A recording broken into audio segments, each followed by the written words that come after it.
성경을 읽다 보면 자연스럽게 생기게 되는 수많은 질문들이 있죠? 아담과 하와는 누구인가? 노아의 대홍수 같은 사건들이 실제 역사 속에서 있었던 건지, 그리고 성경 속의 사람들은 어떻게 살았었는지 등등. 이러한 질문들에 대해 대답을 찾기는 쉽지 않습니다. 그리고 애써 누군가에게 물어봐도 그냥 믿으면 되라는 답이 돌아오기 일쑤죠. 이러한 궁금증을 가진 분들을 위해, 그리고 성경에 대해 좀 더 교양적이고 학문적으로 알고 싶어 하는 분들을 위해 준비했습니다. 조금은 다른 관점으로, 그리고 조금 더 학문적이고 전문적인 관점으로 성경에 대한 이야기를 풀어가려고 합니다. 교회에서 알려주지 않는 성경 이야기, 지금 시작합니다.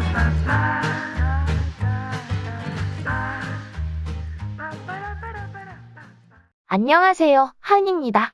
여름매미입니다. 딴지입니다. 오늘 아수르 두 번째 시간이네요. 네, 지난번에 우리 토론을 안 하고 마치긴 했는데요. 두 분은 아수르 이야기 어떻게 보셨나요? 이따가 다시 토론할 거죠? 일단 고대 이스라엘과 직접적인 연결이 있으니까 다른 나라들보단 좀 더 와닿았던 것 같아요.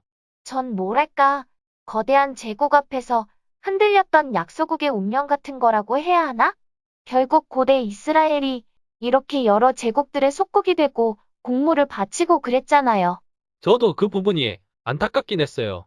그래도 북이스라엘은 다른 나라들과 힘을 합쳐서 저항하려고 했잖아요. 네, 그 시작이 지난번에 이야기한 카르카르 전투였죠. 오늘도 그 뒤를 이어서 신아시리아와 고대 이스라엘 이야기를 좀 더 해보려고 하는데요. 이야기로 바로 들어가서요.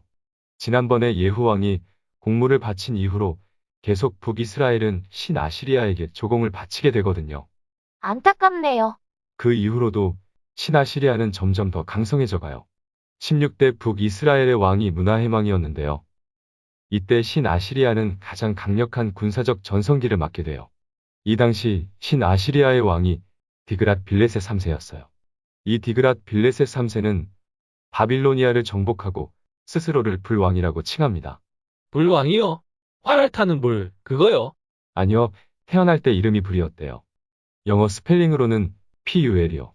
이 불왕이 바빌로니아를 정복하고 거기에 왕으로 자신이 등극하면서 원래 이름을 쓴 거죠. 성경에서는 열왕기하 15장에 이 불왕에 대한 이야기가 기록되어 있는데요. 하은님이 읽어주세요. 아수르 왕 불이 와서 그 땅을 치려하매 문하임이 은 1000달란트를 불에게 주어서 그로 자기를 도와주게 함으로 나라를 자기 손에 굳게 세우고자 하여 그 은을 이스라엘 모든 큰 부자에게서 강탈하여 각 사람에게 은 50세겔씩 내게 하여 아수르 왕에게 주었더니 이에 아수르 왕이 되돌아가 그 땅에 머물지 아니하였더라. 이 구절에 따르면 신아시리아가 북이스라엘을 침략을 했는데요. 문하의 망은 당시 이스라엘 부자들에게서 은 50세겔씩을 징수해서 은 1000달란트를 신아시리아에 바칩니다. 은 1000달란트면 얼마 정도일까요? 글쎄요, 저도 잘 몰라서 찾아보긴 했는데 은 한 달란트가 현재 가치로 6천만 원 정도 한다고 하더라고요. 그럼 0을 3개 붙이면 600억인가요? 헐, 장난 아닌 금액이군요. 아무튼 이 600억을 받고 신아시리아는 물러갔는데요. 이후 문하의 망은 친아수르 정책을 계속 유지합니다. 그리고 그 다음에 등장한 게 문하햄의 아들인 브가히야 왕인데요. 2년간 다스렸지만 군대 장관인 베가에게 피살을 당했습니다. 그리고 베가는 북이스라엘의 왕이 되어 20년간 다스리게 됩니다. 왠지 북이스라엘에는 쿠데타가 많네요. 지난번 예후왕도 그렇고요. 그러게요. 아무튼 이 베가 왕은 이따가 또 나오니까요. 일단 이름을 기억해 두세요. 기억하기 쉽네요. 북이스라엘의 베가왕. 네, 이 베가 왕은 친아수르 정책을 벌였고요. 당시 아람 왕 르신과 동맹을 맺고 아수르의 반기를 듭니다. 그러자 아까 신아시리아의 디그랏 빌레셋 3세가 다시 쳐들어오게 됩니다. 그 결과는 참혹했는데요. 북이스라엘은 대부분의 주요 도시들을 아수르에게 뺏기게 되었고요. 많은 백성들이 신아시리아의 포로로 끌려가게 됩니다. 그리고 신아시리아는 가자 갈릴리, 요단 동편을 아수르의 세계주로 편입시켜버렸고요. 안타깝네요. 이 베가왕을 피살하고 732년에 왕위에 오른 게 북이스라엘의 마지막 왕인 호세아 왕입니다. 호세아 왕에 대해서는 열왕기하 17장에 잘 나와 있는데요. 호세아는 처음에는 신 아시리아의 살마네셀 5세에게 조공을 바쳤지만 이집트 소왕에게 사절을 보내며 조공을 바치지 않기 시작하며 신 아시리아의 반기를 들었습니다. 그러자 당시 신 아시리아의 왕이었던 살마네셀 5세는 호세아 왕을 끌고 가서 감옥에 가둬버렸고요. 좀 있다가 북이스라엘의 사마리아를 3년간 포위하고 결국 점령해버립니다. 그리고 북이스라엘은 살마네셀 2세의 아들인 사르곤 2세에게 기원전 722년에 망하게 됩니다. 헐 이제 이스라엘이 막 등장한 것 같은데 벌써 망해버렸네요. 네, 이스라엘의 역사에 대해서는 다음에 자세히 할 거고요. 오늘은 신 아시리아와 연관된 이야기만 하려고요. 또 한 가지 신 아시리아와 북이스라엘에 대해 언급하고 싶은 건 신 아시리아의 혼합 정책인데요. 열왕기하 17장 6절과 24절을 하은님이 읽어주세요. 호세아 9년에 아수르 왕이 사마리아를 점령하고 이스라엘 사람을 사로잡아 아수르로 끌어다가 고산 강가에 있는 할라와 하볼과 메대 사람의 여러 고을에 두었다. 아수르 왕이 바벨론과 구다와 아와와 하맛과 스바라임에서 사람을 옮겨다가 이스라엘 자손을 대신하여 사마리아 여러 성읍에 두매 그들이 사마리아를 차지하고 그 여러 성읍에 거주하니라. 그럼 이 구절에 따르면 이스라엘 사람들을 아수르로 옮기고 다른 민족의 사람들을 사마리아에 둔 거네요. 내 자리 바꾸기죠? 그래서 이후 사마리아는 점점 혼혈민족이 되기 시작했고요. 또 각자가 가져온 종교와 기존의 여호와 신앙이 섞이게 되었습니다. 그리고 이후 유대인들에게 경멸의 대상이 되어버렸어요. 헐, 자기들의 잘못이 아닌데 경멸이라뇨? 순수혈통이 아니라는 거죠. 아, 이놈의 순수혈통. 그리고 사마리아인들도 유대왕국이 자신들을 이방인 취급하자 열이 받기 시작합니다. 궁금한 게 있는데요. 그럼 남유다는 북이스라엘이 멸망할 때 뭐 했대요? 같은 민족이 아닌가요? 그 당시에 남유다의 왕이 아하스 왕이었는데요. 완전 친아스르파였습니다. 열왕기하 16장 7절에 따르면 북이스라엘의 베가 왕과 아람의 르신 왕이 바나스로 연합을 맺었고요.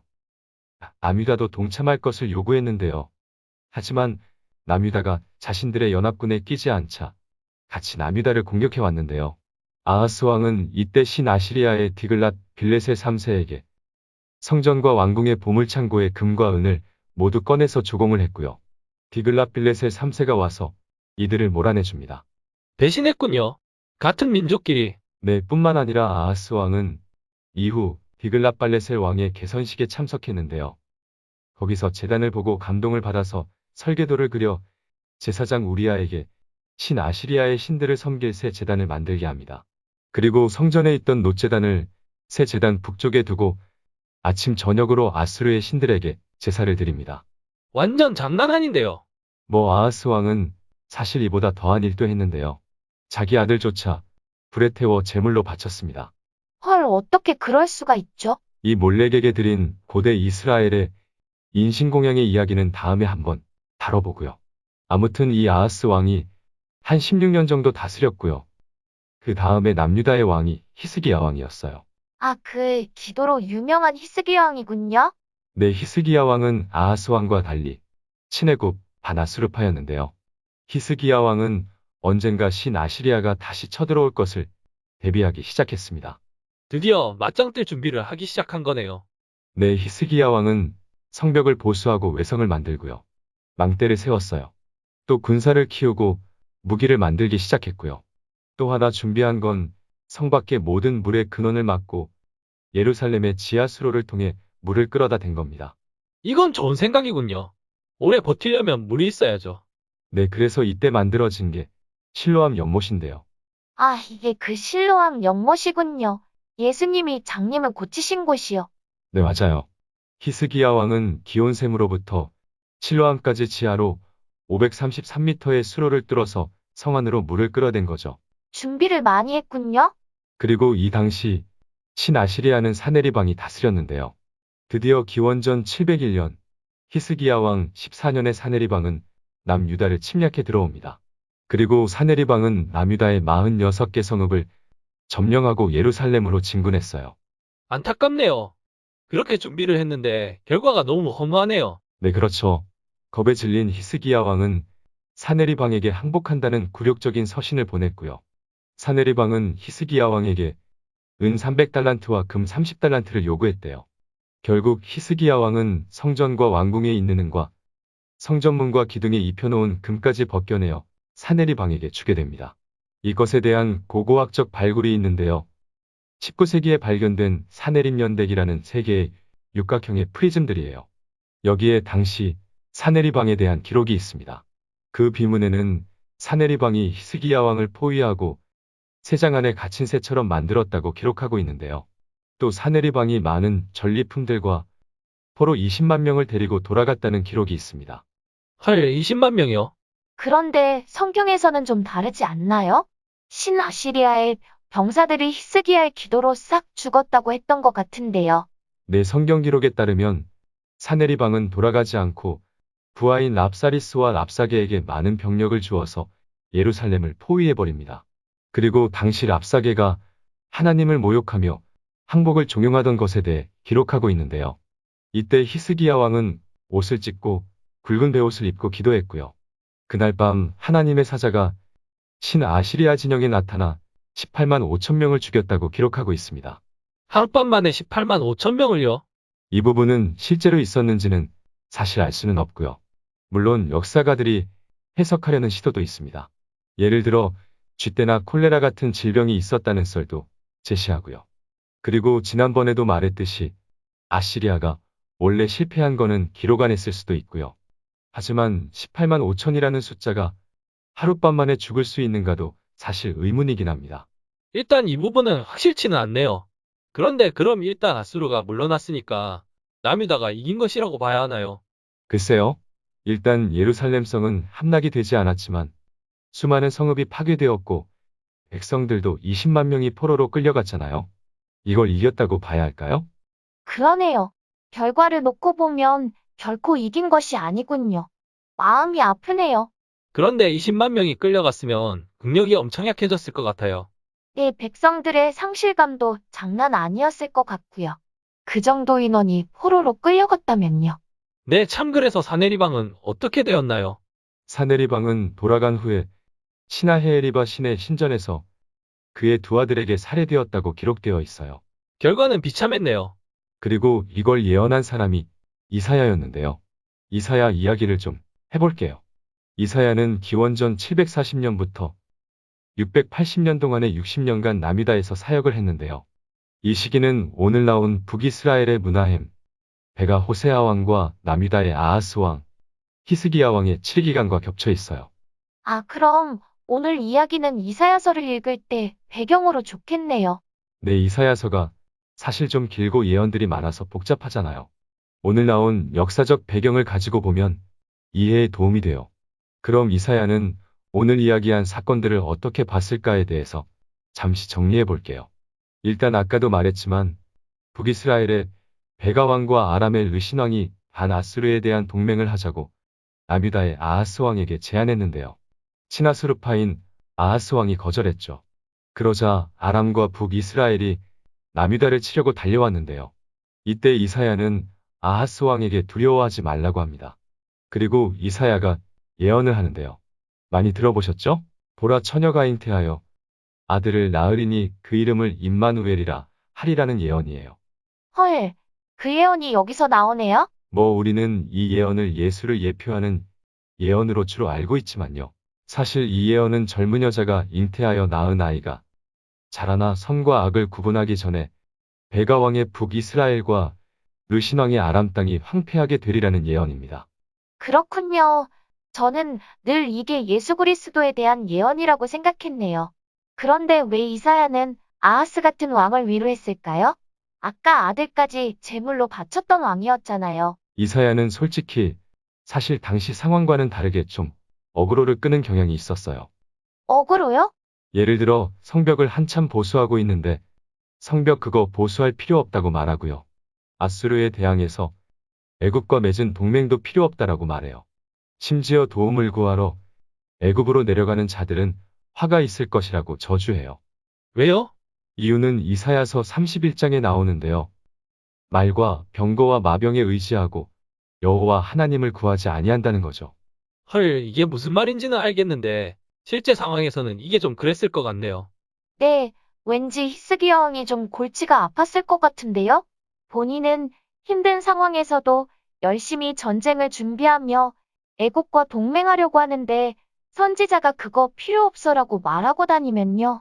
사람들이 너 시나실이 아파냐고 했을 것 같아요.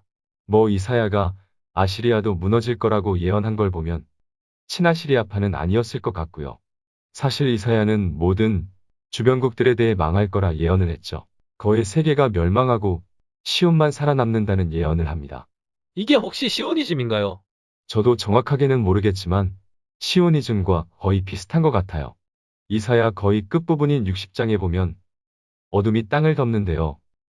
여호와의 영광이 시온 위에 나타나고 모든 나라들이 시온으로 나아오게 되고 다시스의 배들이 은과 금을 싣고 와서 하나님께 바치며 만민이 예배할 것이라고 말하죠.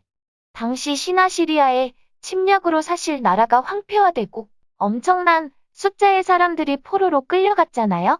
그리고 북이스라엘도 망하고 주변국들도 다 시나시리아에 망했는데 그런 상황에서 이러한 예언은 무언가 사람들에게 희망을 주려 한 게 아닐까요? 저도 그런 생각을 해봤는데요. 이사야와 동시대에 활동했던 미가라는 선지자가 있는데요. 아, 미가 들어봤어요. 개인적으로 미가서 좋아해요. 좋은 구절들이 많죠, 미가서에. 네, 사실 시나시리아가 물러갔지만 남유다는 엄청난 손해를 봤잖아요. 사람들도 많이 끌려갔고요. 미가는 이게 사람들의 죄 때문이라고 봐요. 이런 관점은 이사야나 다른 선지자들도 마찬가지고요. 사실 선지자들이 보통은 죄 때문에 이런 벌을 받는다. 하지만 돌이키면 하나님이 구원하실 거다라는 주제로 말하잖아요. 이게 전에 이야기했던 인간의 타락으로 인한 악의 문제랑 연결될 것 같은데요. 네, 제 생각도 그래요. 이 부분은 이따 토론에서 이야기해보죠. 일단 짧게 먼저 이 아수르 이야기를 마무리를 하고요. 네, 알겠습니다. 일단 신아시리아는 이 701년 남유다 침공 이후로 90년 정도 뒤에 망했어요. 대제국이 생각보다 빨리 망했네요. 하지만 망하기 15년 전까지 신아시리아는 아수르바니팔왕 아래의 최고의 전성기를 맡고 있었거든요. 혹 두 번째 에피에서 나왔던 바빌론 창세서로와 이누마 엘리시와 길가메시 서사시가 발굴된 아수르바니팔왕의 도서관 생각나세요? 아, 네. 이왕이 그 왕이에요. 네, 아수르바니팔왕 때가 문화적으로도 최전성기였고요. 하지만 그가 죽은 이후로 신아시리아는 점점 쇠퇴하게 됩니다. 아수르바니팔왕 이후로는 그의 아들들인 아슈르 에텔 일라니와 신샤르 이시쿤이 다스렸는데요. 이때는 신바빌론이 점점 세력을 확장하고 있었어요. 아이러니하네요. 지난번에 어떤 나라도 최정점에서 갑자기 망했던 것 같은데. 아마 에블라온국이 그랬던 것 같네요. 네, 맞아요. 기원전 626년에 신바빌론에는 나보폴라살이라는 왕이 나타났고요. 신아시리아 군을 격퇴하고 바빌론과 남부 지역 전체를 장악합니다. 그러면 시나시리아는 신바빌로니아를 제압하지 못했나요? 사실 아까 처음에 나왔던 불왕도 바빌로니아를 정복했었고요. 그리고 아수르바니팔왕 시절에도 기원전 646년에 2년간 포위 공격해서 바빌론을 점령했었는데요. 바빌론이 20년 만에 빠르게 회복해버린 거죠. 아, 그럼 신바빌론이 대단한 거네요. 네, 나보폴라사랑은 메데, 스고시아 연합군과 함께 612년에 니느웨를 3개월간 포위 공격했는데요. 이때 니느웨가 무너지고 당시 왕이었던 신샤르 이시쿠는 이 공격으로 죽게 됩니다. 이후 신아시리아는 마지막 왕 아수르우발리시 이집트의 느고이세와 힘을 합쳐서 역습했지만 결국 지고 말았어요. 그리고 신아시리아는 결국 역사 속으로 사라져버리게 됩니다. 생각보다 너무 쉽게 대제국이 무너져 버렸네요. 특별한 이유가 있었을까요?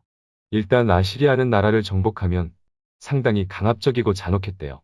예를 들어 포로 3,000명을 불에 태워 죽이거나 한 명도 남기지 않고 손과 발을 자르고 눈코기를 도려내기도 했고요. 여자를 통째로 굽기도 했대요. 헐, 왜 이렇게 잔인하게 대했대요? 그러다 보니 땅을 점령해도 피정복민들의 마음을 얻지 못했고요. 피정복민들은 곧바로 반란을 일으키기도 했어요. 그 결과 영토가 안정적으로 유지되지 못했죠. 그리고 신아시리아는 인구가 적어서 타국을 점령하고도 제대로 된 통치를 하기 힘들었대요. 그럼 정말 군사적으로 정복만 하고 끝이었네요. 피정복민들을 잘 보듬고 같이 사는 것이 아니라요. 네, 이런 신아시리아의 잔혹한 지배가 일단 끊임없는 반란을 불러일으켰죠. 하지만 딱히 이러한 잦은 반란이 그 원인이라고 말하긴 많이 부족하긴 한데요. 반란은 늘 있었던 거고요. 그런데 신아시리아가 갑자기 국력이 약해진 원인에 대해 딱히 그럴듯한 설명은 사실 없긴 해요. 무엇보다 망하기 15년 전 아수르바니파랑 때 신아시리아는 완전 전성기였거든요. 그런데 15년 만에 나라가 망했으니까요. 그렇긴 하네요. 일단 이제까지 보통 받아들여지는 주장은 아수르바니파랑의 아들들 사이의 내전 때문이었다고 하는데요. 하지만 최근에 등장한 흥미로운 주장 중에 하나는 신아시리아의 갑작스런 몰락이 당시 기후변화 때문이었다는 주장입니다. 기후변화요? 혹시 지구온난화는 아니겠죠? 네, 2019년에 나온 어떤 논문에 나와 있는데요.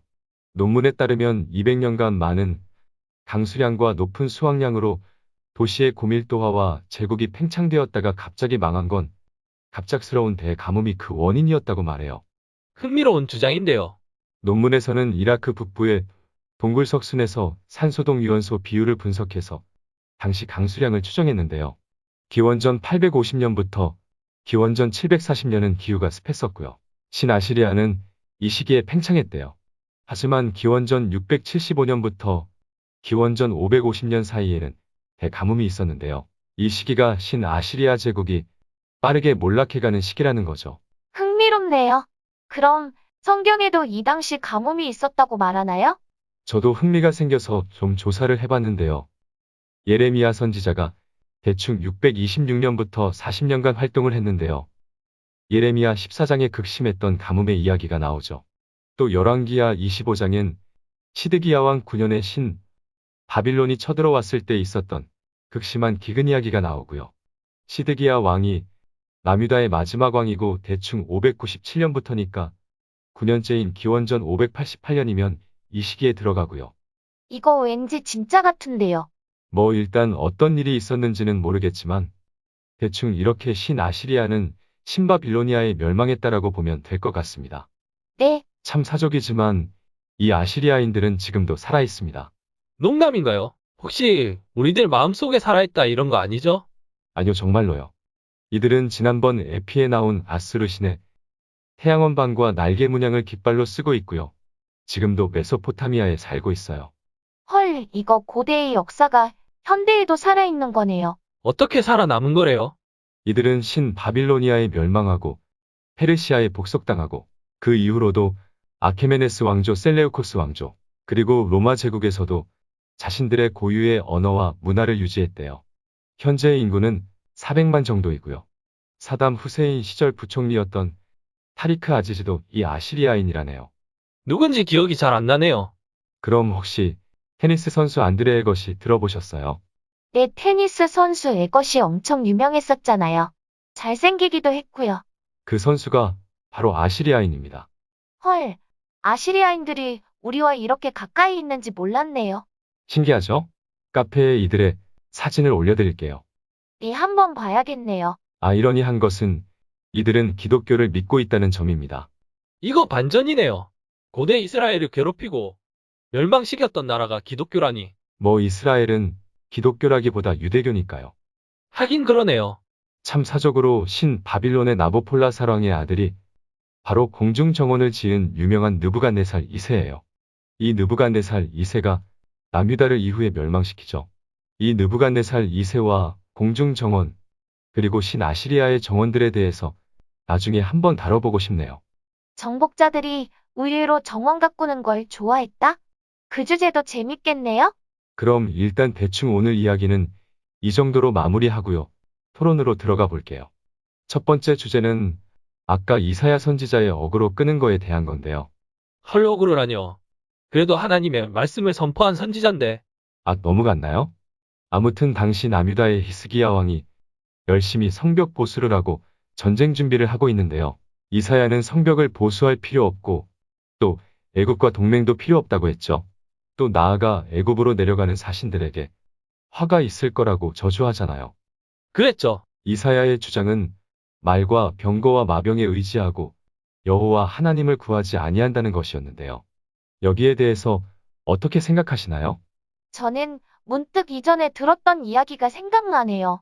홍수가 나서 어떤 사람이 지붕에 올라가서 구조를 기다리고 있는데요. 배가 하나 지나가며 타라고 하자, 아니다, 나는 하나님이 구해주실 거다라고 배를 그냥 보내고요.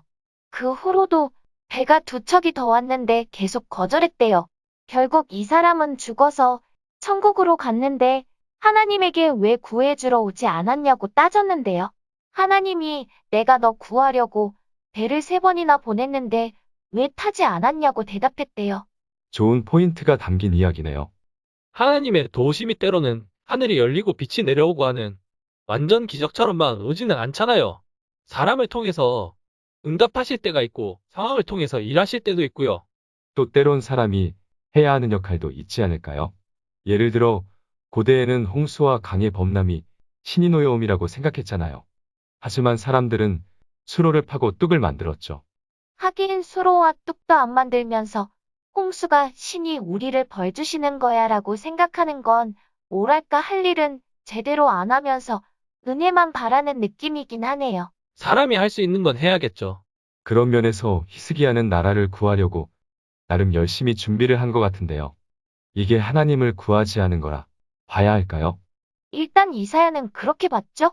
그리고 혹시 히스기야 왕이 정말 하나님을 의지하지 않고 자신의 계획만을 믿었을 수도 있죠?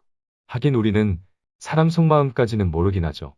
그런데 히스기야는 그래도 선한 왕이 아니었나요? 그랬죠. 하나님이 보시기에 옳은 일들을 했고 성전을 보수하고 종교를 개혁했죠. 그랬다면 그렇게 나쁜 의도까지는 없었을 것 같긴 한데요. 전 반대로 그럼 그런 상황에서 하나님을 구하는 것이 무엇이었나 묻고 싶긴 하네요. 일단 아무것도 안 하고 그냥 있을 순 없잖아요. 신 아시리아의 랍사게가 예루살렘을 포위하고 바로 공격하지 않은 것도 성벽 보수나 전쟁 준비 같은 게 잘 되어 있어서가 아닐까요? 그럴 수도 있죠. 전 이전에 그런 분들을 본 적이 있는데요. 뭐든지 믿음으로 하는 분들요. 예를 들어 어떤 가게를 하고 싶은데 돈은 없고 믿음으로 일단 계약부터 하고 들어가는 분이 있었는데요. 아주 용감하신데요. 왠지 준비왕 히스기야와는 반대의 경우 같네요. 네, 그래서 주위에 기도도 부탁하고 도움을 청하러 다니셨어요. 그래서 결국 그 가게로 들어가셨는데요. 그걸 간증하고 다니시는 걸 봤어요. 그래도 잘 돼서 다행이긴 한데요. 잘 모르겠네요. 그런 경우 사실 현실에서는 실패하는 경우가 많잖아요. 그리고 정말 하나님의 뜻이 그분이 그 가게를 하는 것이었는지 모르겠고요. 어쨌든 가족이나 주위 사람들에게 민폐를 끼친 거잖아요. 그분은 나름 기도했고 응답도 받았다고 했는데요. 사실 저도 잘 모르겠어요. 사실 이런 게 정말로 하나님의 뜻인지 아니면 개인의 욕망을 기도의 응답에 맞추는 건지 잘 모르겠어요. 전 일단 제가 할 수 있는 최선을 다하려고 노력할 것 같아요. 만약 가게를 열고 싶다면 돈을 모으고 기술을 익히고 시장 조사하고 뭐 그런 거요. 물론 제가 할 수 없는 부분도 있겠죠? 그런 부분은 하나님에게 맡길 수 있겠죠? 네, 저도 거기에는 동의하는데요. 우리는 당시 히스기야 마음이 어땠는지 모르겠지만 일단 성벽을 보수한 거는 왕으로서 최선을 다한 거라고 생각합니다. 애굽과의 동맹도 그렇고요. 일단 저도 그렇게 생각합니다. 네, 그럼 오늘의 두 번째 질문으로 넘어가서요. 이사야와 동시대에 활동했던 미가 선지자는 신 아시리아의 침략이 하나님이 아시리아를 들어 이스라엘을 벌주려고 하시는 거라고 하거든요. 여기에 대해서는 이사야도 동의하는 것 같고요. 현재의 불행이 죄로 인한 결과라는 것에 대해서는 어떻게 생각하시나요? 저는 당시의 이스라엘의 상황은 사실 잘 모르겠지만 현실에서 꼭 죄가 불행의 원인이라고는 생각 안 해요. 구약 당시 사람들은 장애를 가지고 태어난 사람들도 죄 때문이라고 생각했다고 했는데 이러한 생각은 잘못된 것 같아요. 불행은 사실 모두에게 일어날 수 있는 거잖아요. 이전에 김홍덕 교수님의 장애신학이란 책을 읽었는데요. 최근에 두 번째 책이 나왔더라고요. 장애신학 2탄은 아직 읽지 못했지만 첫 번째 책에서 무척 인상이 깊었어요. 오, 관심이 가는 책이네요. 혹시 기억나는 부분이 있으세요? 책을 이사하면서 잃어버리긴 했는데 인상적인 부분은 십자가는 수치와 영광의 패러독스이고요. 따라서 장애도 수치의 극치지만 십자가 안에 있으면 영광이 된다고 이 책에선 말해요. 다시 말해 십자가 자체는 어떤 능력이나 힘이 아니라 절망의 대상이지만 예수님의 십자가는 능력의 십자가가 된다는 거지요. 장애도 마찬가지라는 거고요. 내용이 좋네요. 네, 그러네요. 그리고 요한복음 9장에 날 때부터 맹인인 사람이 등장하잖아요. 사람들이 이 사람이 맹인으로 난 것이 누구의 죄로 인한 것인지, 자기 때문인지 그의 부모 때문인지 묻거든요. 그러자 예수님은 이 사람이나 그 부모의 죄로 인한 것이 아니라 그에게서 하나님이 하시는 일을 나타내고자 함이라고 대답하시지요. 즉, 모든 장애나 불행이 인간의 죄 때문만은 아니라는 거죠. 그렇게 보면 신아시리아의 침략도 하나님이 하시는 일을 나타내고자 하는 거라고 봐야겠네요. 근데 사실 이렇게 접근하면 모든 것이 해석 안 되는 것이 없긴 하죠. 하나님이 모든 것을 주관하신다고 믿으면요. 사실 이사야나 미가 선지자 모두 너희가 망할 것이다. 모두 같이 죽자가 아니라 거기서 하나님이 결국은 구원하실 거란 희망의 메시지가 정말로 하고 싶은 말이 아니었을까요? 내 이사야도 시온의 영광을 이야기했고 미가도 같은 이야기를 했지요. 그런데 사실 현실에서는 악인이 더 잘 되는 경우가 많잖아요. 세상에는 착한 사람이 잘 되는 경우가 사실 별로 없죠.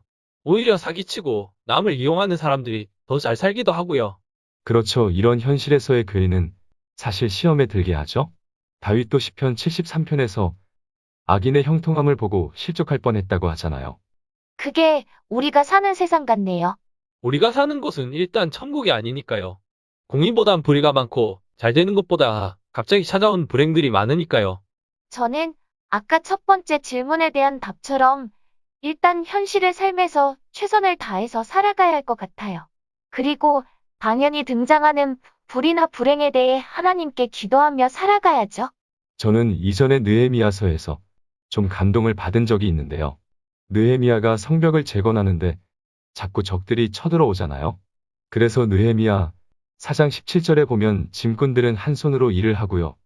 한 손에는 무기를 잡았고 성벽을 쌓는 자도 각자 칼을 허리에 차고 일했다고 나와요. 한 손으로는 성벽을 재건하는 하나님을 위한 일을 하면서도 한 손으로는 세상의 위협에 대한 대비도 해야 한다는 거죠. 네, 그 구절도 좋네요. 그리고 달란트 비유에서도 그냥 한 달란트를 묻었다가 다시 주인에게 내어온 종은 악하고 게으르다고 뭐라고 하잖아요. 하나님이 맡기신 것을 우리의 삶에서 실천하며 살아가야죠. 최선을 다해서요. 오늘은 역사 비평적이라기보다 왠지 은혜스럽게 마무리가 되는 것 같네요. 뭐 이럴 때도 있어야죠. 이런 현실로의 적용이 사실 매미님도 정말로 하고 싶은 것이 아니었나요? 뭐 그렇긴 하죠. 아무튼 오늘은 훈훈하네요. 저도요. 그럼 오늘은 대충 이쯤에서 마무리할까요? 아, 그러고 보니 우리 바나나 네 조각 이야기를 다 했네요? 그럼 우리 다음 주에는 뭐 하나요? 사실 아직 바나나, 헉지인 레반트 이야기랑 엘과 바알 이야기 등을 해야 하는데 그건 살짝 미루고요. 일단 오늘까지 한 에피들로 고대 근동을 이야기할 역사적 백그라운드가 깔린 것 같아요. 선사시대의 인지혁명부터 신석기, 청동기, 철기 그리고 주요 나라들의 흥망성쇠와 이스라엘의 역사의 흐름 등을 이야기를 했죠. 네, 그러고 보니 뭔가 많이 한 생각이 드네요. 그래서 이제 본격적으로 고대 근동 신화 이야기들을 들어가 보려고요. 하지만 그 전에 살짝 몇 개 더 프리퀄을 해야 할 것 같아요. 기대되네요. 그래서 다음 주 할 것은 아직 고민 중이긴 한데요. 봄이고 해서 아까 말한 아시리아와 바빌론의 정원 이야기를 연장선상에서 좀 해볼까도 생각도 하고 있고요. 아니면 얼마 전에 읽었던 구술문화와 문자문화라는 책과 함께 성경에 나타난 구술문화, 그리고 언어 이야기를 좀 해볼까 생각도 하고 있어요. 다 좋은데요. 뭐 둘 다 하죠. 네, 그럴까요? 그럼 우리 다음 주에 다시 뵐게요. 네, 다음 주에 봬요. 안녕히 계세요.